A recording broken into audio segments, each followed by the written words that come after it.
Big boss मराठीच्या घरातून एक मोठी बातमी समोर आलेली आहे. कारण की बिग बॉस मराठीच्या घरातून 10व्या आठवड्यामध्ये एक सदस्य घराबाहेर गेलेली आहे आणि त्या सदस्याचं नाव आहे ते म्हणजे संस्कृती. संस्कृती बिग बॉस मराठीच्या घरामधून 10व्या आठवड्यामध्येच बाहेर गेलेली आहे. तिची एंट्री 7व्या आठवड्यामध्ये झाली होती आणि अवघ्या 10व्या आठवड्यामध्येच ती बाहेर गेलेली आहे.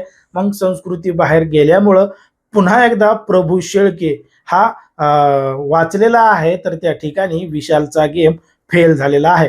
कारण की विशाल कोटियानला वारंवार वारंवार वाटत होतं की प्रभूनं नॉमिनेट व्हावं आणि थेट घराबाहेर जावं. साला ये प्रभू हर बार बच कैसे जाता है, बाहर क्यों नहीं जाता, असं विशालला वाटत होतं. आणि ज्या पद्धतीनं विशालनं प्रभूला नॉमिनेट करण्यासाठी प्रयत्न केले होते, ते सगळे प्रयत्न फेल झालेले आहेत आणि संस्कृती ही बिग बॉस मराठीच्या घरातून 10व्या आठवड्यामध्येच बाहेर गेलेली आहे. ती नेमकी कशामुळे गेली आहे, काय गेली आहे आणि विशालचा खेळ कशा पद्धतीनं फेल झालाय, हेच आपल्या सविस्तर या व्हिडिओमध्ये बघायचं आहे. पण जर तुम्ही अजूनही आपल्या चॅनल सबस्क्राईब केलं नसेल तर लगेचच करून घ्या आणि बाजूला असणाऱ्या बेल नोटिफिकेशनला सुद्धा ऑन करायला विसरू नका. जर आपण पाहिलं तर बिग बॉस मराठीच्या घरामध्ये आता 10 आठवडे होऊन गेले आहेत आणि या 10व्या आठवड्यामध्ये एक कलाकार बाहेर गेले आणि ते नाव आहे संस्कृतीचं. मग आता संस्कृती बाहेर कशामुळे गेली, का गेली, या गोष्टीचा जर आपण विचार केला तर सुरुवातीला आल्यापासूनच संस्कृतीचा कुठलाही स्ट्रॉंग गेम, स्ट्रॉंग खेळ आपला बिग बॉस मराठीच्या घरात दिसला नाही. संस्कृतीचं डोकं हे गुडघ्यामध्ये आहे, संस्कृतीचा दिमाग गुडघ्यामध्ये आहे, असं थेट बिग बॉस मराठीच्या घरातले सदस्यच संस्कृतीला म्हणाले होते आणि तिनं सुद्धा ते मान्य केलं होतं. मग तिनं मान्य का केलं होतं, कशामुळं केलं होतं?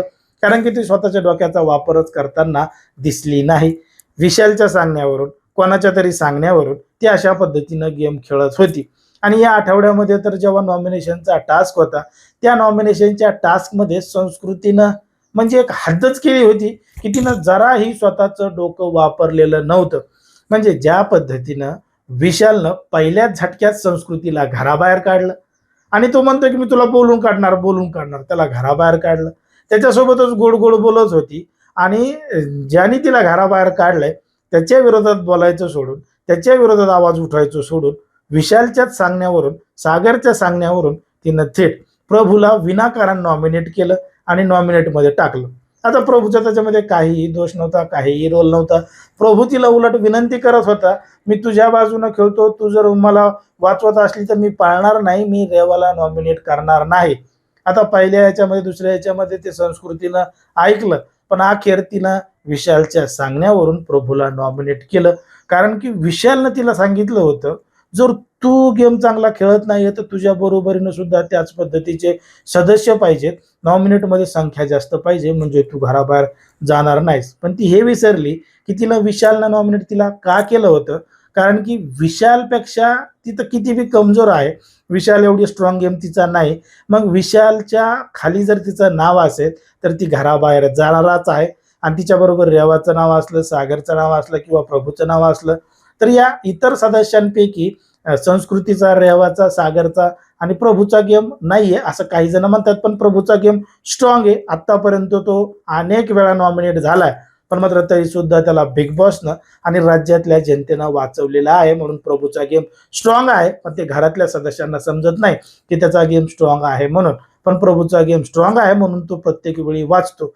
पण या सगळ्या गोष्टींचा विचार न करता ती घराबाहेर सगळं काही पाहून आली आहे. प्रभूचे फॉलोअर्स पाहिलेत, प्रभूला मिळणारा सपोर्ट पाहिलाय, तरी सुद्धा तिनं प्रभूला नॉमिनेट केलंय. याचा अर्थ तिनं डोक्याचा वापर केला नाही आणि डोक्याचा वापर केला नाही म्हणून तिनं बिग बॉसनं तिला थेट घराचाच रस्ता दाखवलेला आहे आणि घराच्या बाहेर काढलेला आहे, असं एकंदरीत आपलं या ठिकाणी समजतं.